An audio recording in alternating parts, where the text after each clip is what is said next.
we're going to cover why we do M&E, some of the frequently asked questions, the key steps for monitoring and evaluation, the 3 biggest objections I hear to monitoring and evaluation, and then together we'll choose one topic for a deeper dive. Finally, I'll show you how to turn qualitative information into quantitative data you can analyze. This is the alchemy of monitoring and evaluation. And I'll pause occasionally for questions. But before we proceed, let's do a poll in Zoom. Olivia, can we have the one-word poll, please?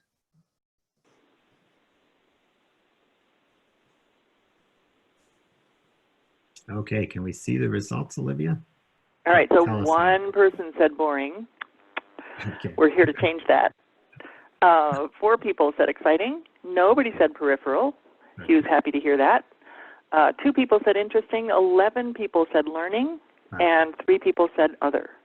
Okay, and I see several people have sent me their other words.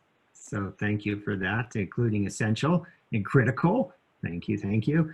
And so we have a lot of learners here, and I haven't bored anybody except maybe one participant so far. So yeah, on to the next slide, please. So what we're talking about today is CBD step 11 on monitoring and evaluation. But what I'll share with you today is not specific to CBD 2.0. It's simply good monitoring and evaluation. If you've ever wondered why we do monitoring and evaluation, it's because monitoring and evaluation enables managing for outcomes, adaptive management, accountability, learning, improved outcomes, and replication. Roughly in that order, in fact. And here are some words you can walk away with. What gets measured gets managed. This is the single best answer to why M&E, because what gets measured gets managed. Let's cover some frequently asked questions. And the first is, what is monitoring and evaluation? Monitoring is, are we doing things right? Evaluation is, are we doing the right things? That's a nice mnemonic for remembering the difference between the two. How much should we invest in monitoring and evaluation? Well, it depends on the project size, but a rough rule of thumb is 5 to 10%. If your project is quite large, let's say you have a $100 million project, then 5% of that, or $5 million, is far more than you need for monitoring and evaluation. On the other hand, if you have a small project of say $100,000, even 10% or $10,000 is probably not sufficient to do much with monitoring and evaluation. So the average size project in the Africa region is just a tick over $1 million. And if you have $50,000 to $100,000 for monitoring and evaluation out of that $1 million project, you're going to be okay. So that's for average size TNC projects, this is a decent range. Are baselines important? Yeah, absolutely. You need baselines if you want to be able to measure changes over time. A common question, can you do evaluations without a baseline? In fact, it's done frequently, but it'll cost you a virtual beer, shall we say, if you want to find out how to do this. What's the difference between the ultimate outcome and the impact of a project? Some of you who've been around a while know that ultimate outcomes were what we were always aiming towards in our TNC projects. So there's no difference between these two. And I use this example here as a way to introduce that there are a lot of different terms in monitoring and evaluation, and oftentimes they're very similar, meaning the same things. Now that said, within international conservation and within international organizations around terminology. And 2 of the terms that we're seeing becoming almost, let's just say widespread, because there's no standard certainly with terminology in M&E, are outcomes and outputs. And the difference here between an outcome and an output, this is fundamental. An output is the result of an activity. And an outcome is longer term and usually includes multiple outputs. And finally, a pro tip here. Let's say you've got very limited budget for monitoring and evaluation. What do you invest in, the M or the E? Well, the short answer is the M, because monitoring helps your project be more effective. Evaluation is backwards looking. And so if you want to put your dollars where they're going to actually improve conservation, the M comes first and then the E. So this is a good illustration of the M&E process or framework, as they call it here. The scope depends on your theory of change, your logic model, if you will. And from this, you develop one or more evaluation questions that you want to answer at the end of the project or the activity. Then you develop a monitoring evaluation plan that includes data collection and management, data analysis and synthesis, learning, reporting, and dissemination. And then pull it all together into some kind of an M&E plan.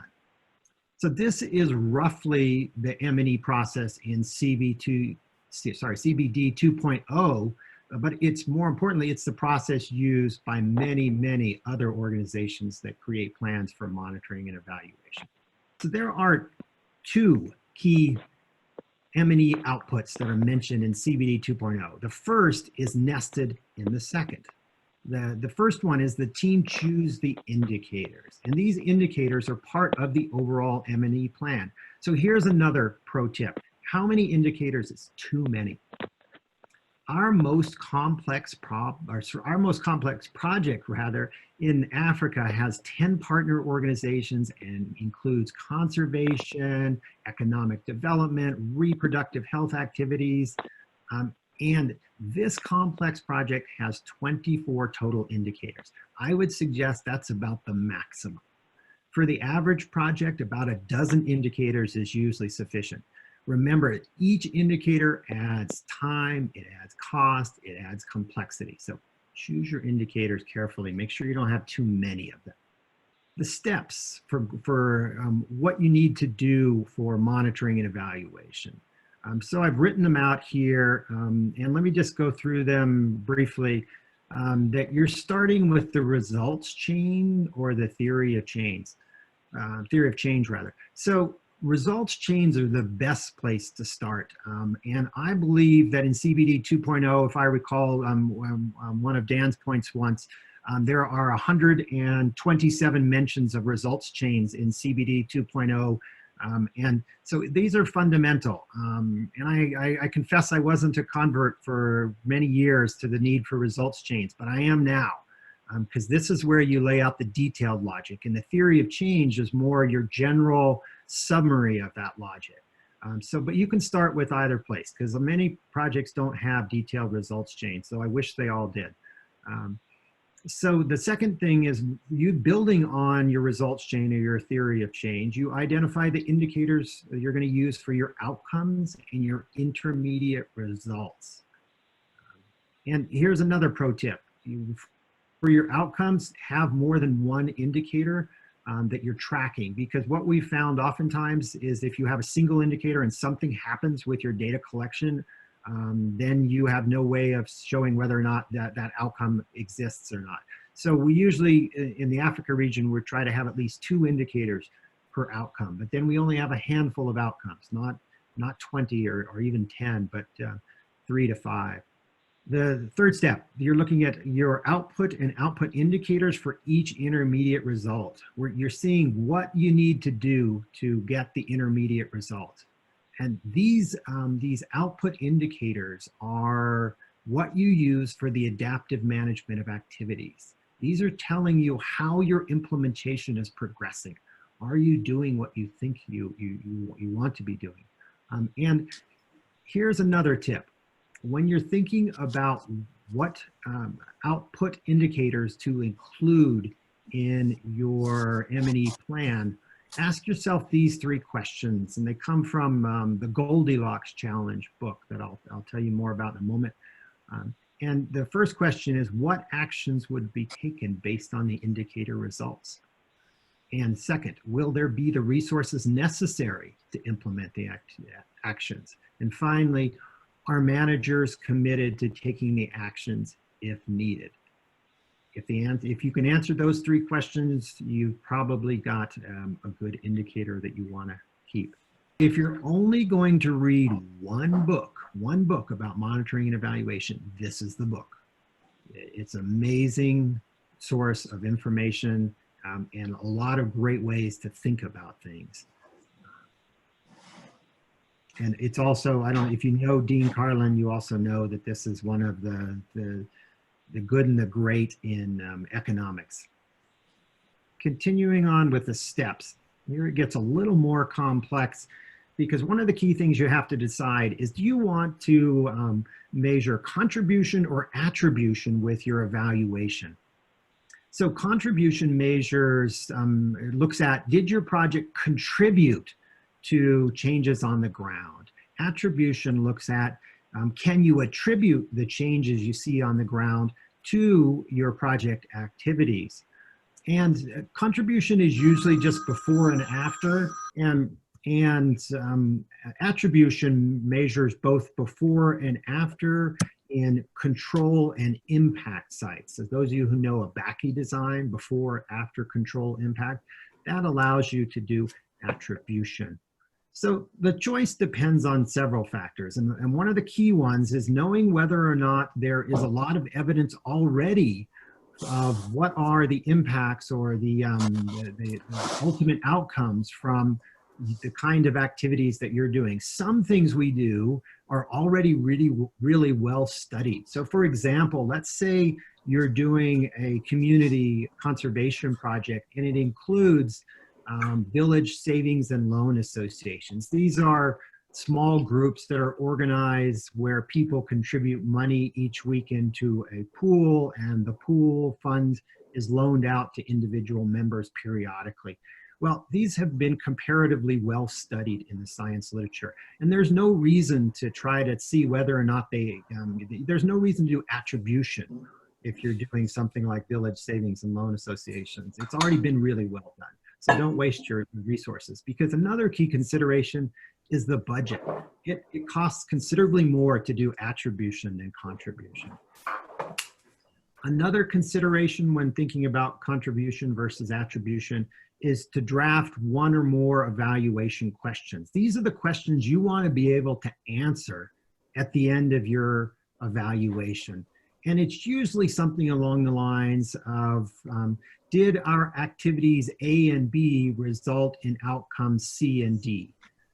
So that's a simplistic way to frame an evaluation question. But what's important is you want to know what is the question you're trying to answer before you start collecting your data, and before you do your detailed design of your M&E. So here's a pro tip.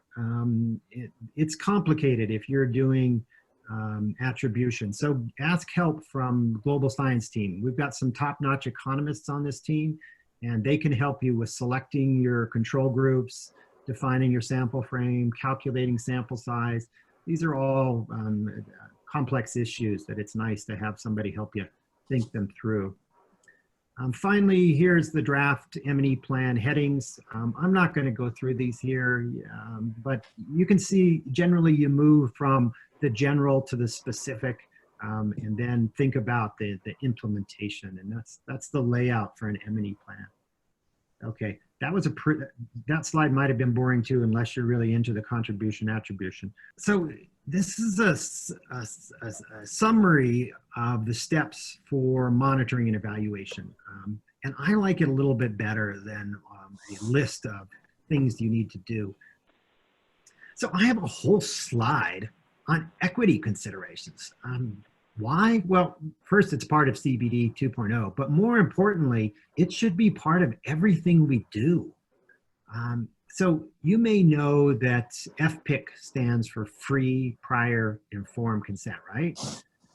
And we need to do FPIC whenever we're working with local communities or indigenous people. But here's how you can make FPIC even better. If you change consent to collaboration so that it's free, prior, and informed collaboration. It's a partnership. And this is far more sustainable socially than mere consent. So that's the first point. The second point is if the team is doing baseline surveys or focus group discussions, they need to get human subject research clearance from the Office of the Chief Scientist. So this is an easy process. It usually takes a day or two, and it'll just help to ensure that you have all of the safeguards in place when you're doing human subject research. It's not that onerous. Third, if the team chooses attribution for the evaluation design, one of the challenges is how do you ensure that control groups benefit from the project as well? This is an equity consideration that I've heard multiple times. So yeah, again, if you won't buy me a beer or at least send me an email, I'll be glad to tell you more about what's known as a step wedge design. And this addresses the equity concerns when you have control groups. So there are ways to ensure that even those people who are not benefiting directly from your project that are in the control group do eventually benefit from the project. Finally, we should always, always, always disaggregate people data that we're collecting by sex and age. We want to ensure that our projects don't make people such as female-headed households or older individuals worse off.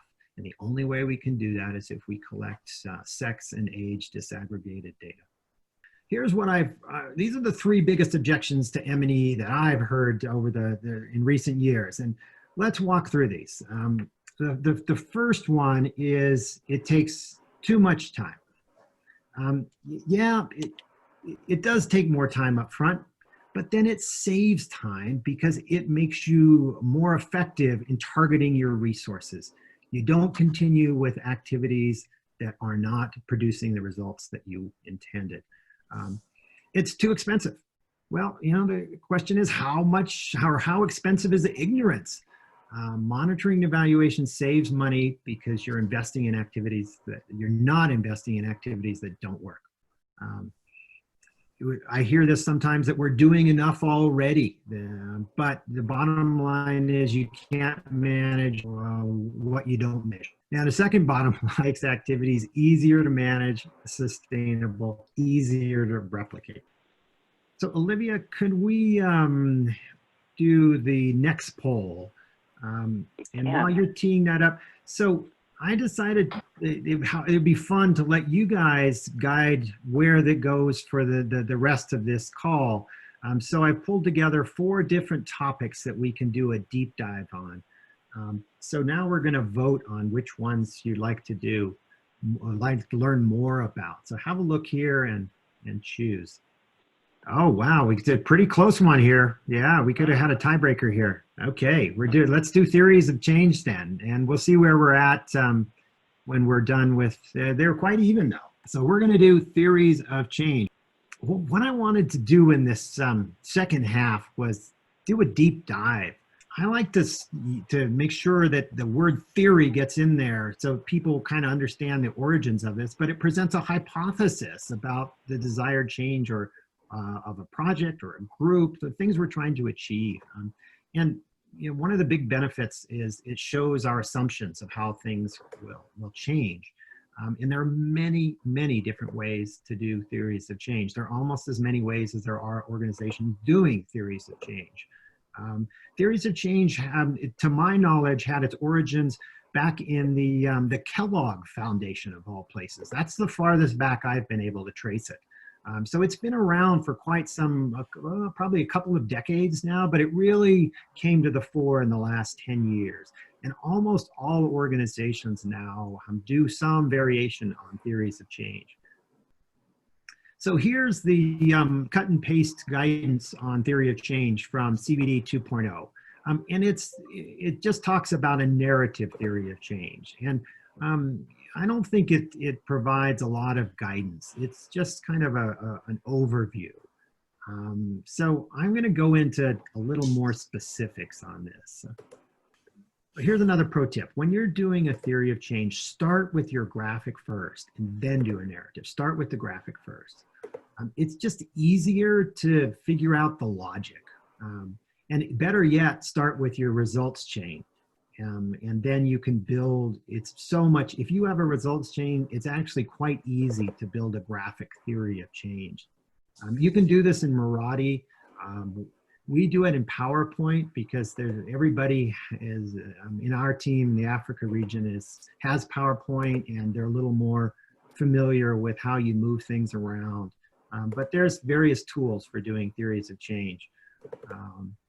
But the key tip is to work backwards. This is called backwards mapping. And it's a thing in the sense that, you know, this has sort of been studied, and people realize that this is easier when you start with your impacts. You start with where you want to be, your desired ecological condition, for example, and then you work backwards.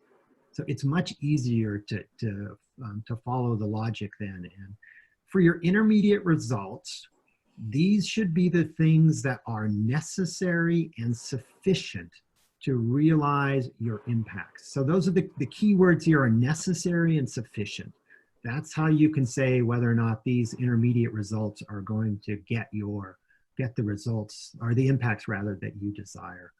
The graphic really here is about cause and effect between your activities, or, you know, here we use the word strategies in this example, and it's not a great word because strategies get used a dozen different ways at TNC.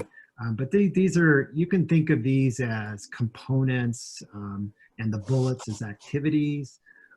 They're sort of the focal areas of the project. And this is from one of our water funds that we use this for this kind of a format for all of our projects in the Africa region. So there was a really nice piece of work that was done by the British bilateral DFID. You know, DFID is really like the thinking person's bilateral. They often do some of the best intellectual work of all the, within the donor community, between multilaterals and bilaterals. They're one of the best bilaterals for thinking about issues. And so they did a summary of all of the different ways to do theories of change. And then they chose for DFID the one they felt was the most effective. And you can look up this, I've got a reference or citation here. You can pull that if you want to learn more about it. But the bottom line is they came up with this framing that I think is particularly simple and useful, and it has a very strong inherent logic. So they're saying that if we do X, then Y because Z, where the if part is your outputs. These are, you know, if we do output A, B, and C, then we are going to get these outcomes, D, E, and F, for example.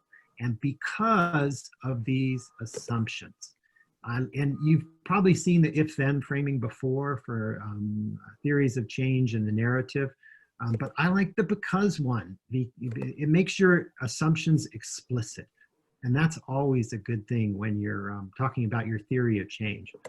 So I pulled an example from Zambia.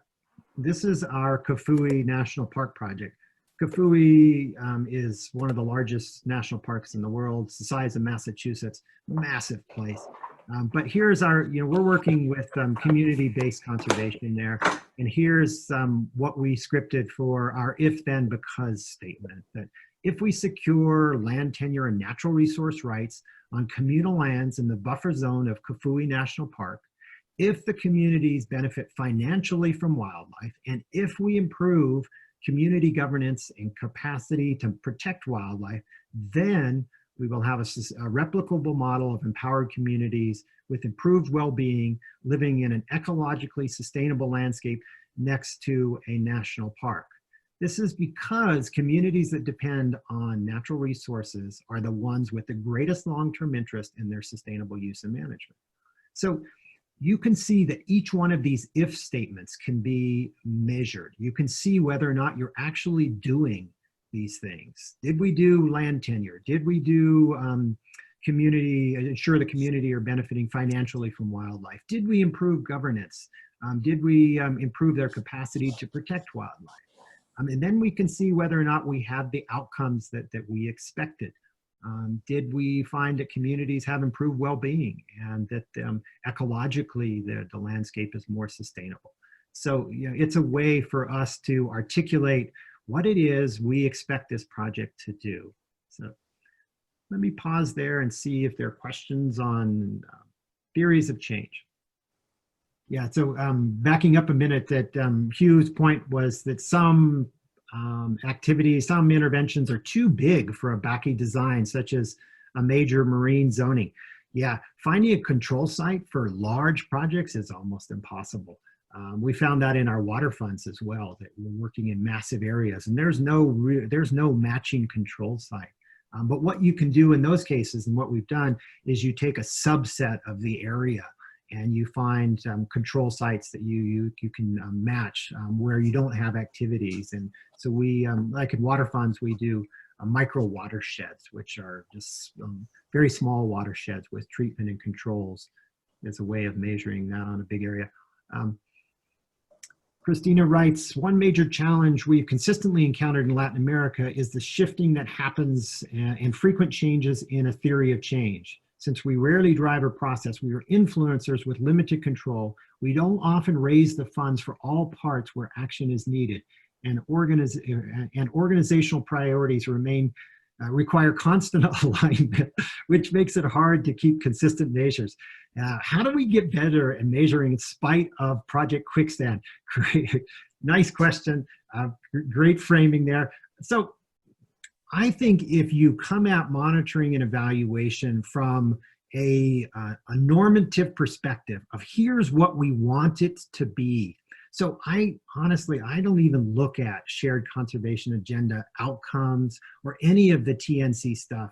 When we're thinking about what we want to measure, it's what's the change that we want to happen on the ground. And that's if you start from that perspective, then you're still measuring things that matter. And so yes, when the priorities shift a bit, you can put a new label on the old wine bottle and it'll almost always work. But if you measure the things that really matter, the ecological changes on the ground, the changes in people's well-being, those are going to be relevant and valid in almost any context. Okay.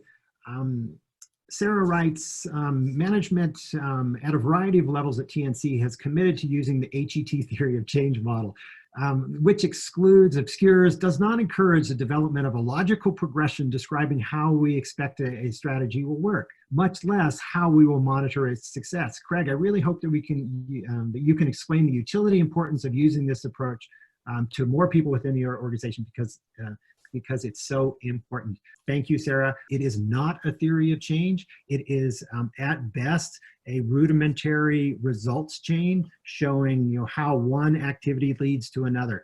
We can do much, much better, and it's not that hard, and I think it's more useful for the team. So yeah, I wouldn't spend much time with your team working on that as a framework for your theory of change. I can just add a note about where it came from. It came from the outcome mapping community, where it is a diagram of influence. And so that first smallest oval is things you can do yourself. The intermediate oval is things you can influence. And then the third oval is things you have no control over, but hopefully the people you influence in the middle can influence the outermost ring. It's about attribution. It's to help identify those things that we can count that we may have brought about that we did not directly do ourselves, but instead did through partners. In a nutshell, that's where it came from 10 years ago. Let me segue to Kelsey's question. So she'd love to hear about best practices for measuring changes in people's well-being. Our survey is the best way to get at this. So surveys are one of the most common tools. Surveys, however, are expensive and require a considerable amount of time. If you need to measure the changes in a large group of people, that when you're talking about thousands or tens of thousands of people, surveys are one of the best ways to do that. If you have a smaller group, let's say you have a group of 24 as we do, And if you wanted to measure that, there's several different ways you can do it with smaller groups. Focus group discussions are highly valuable. It won't tell you the magnitude of a change, but it will tell you the directionality of a change. Do people perceive that their life has gotten better or worse or stayed the same? So focus group discussions are a good way to get a consensus in just a couple of hours on what is the change that happened and which way did it go. Again, it won't tell you whether it was you can't quantify it. It won't tell you was it a massive change or a modest change. You can get some inkling, but it's really about the directionality of the change. Did it go up or down or stay the same?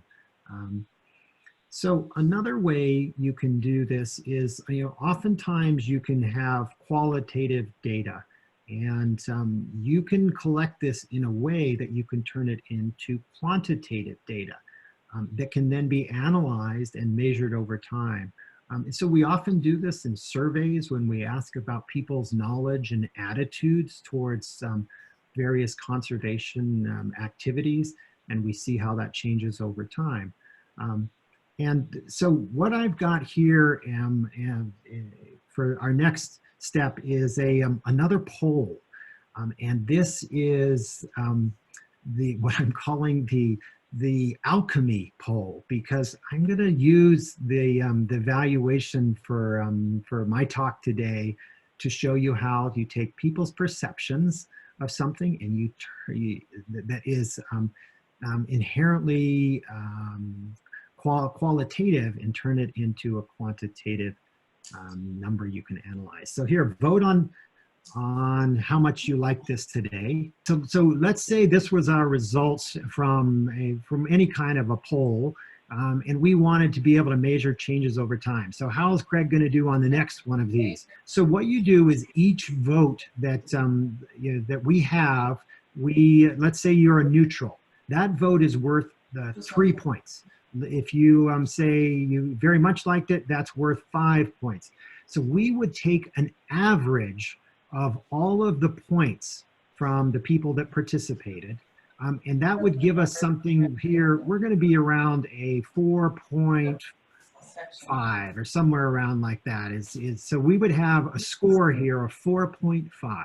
We could come back after some time, and we could do the same thing again and ask people to rate this again. This is what's known as a Likert scale. And it can be 1 through 5, 1 through 7. It's almost always an odd number.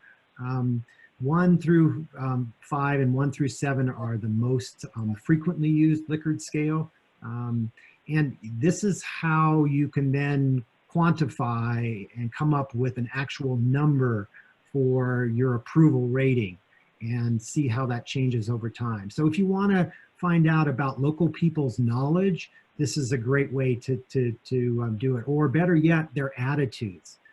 What do they think about conservation or the national park? This is a really helpful tool to be able to gauge people's perceptions and how it changes over time. You now, in principle, you've gone from 0 to hero.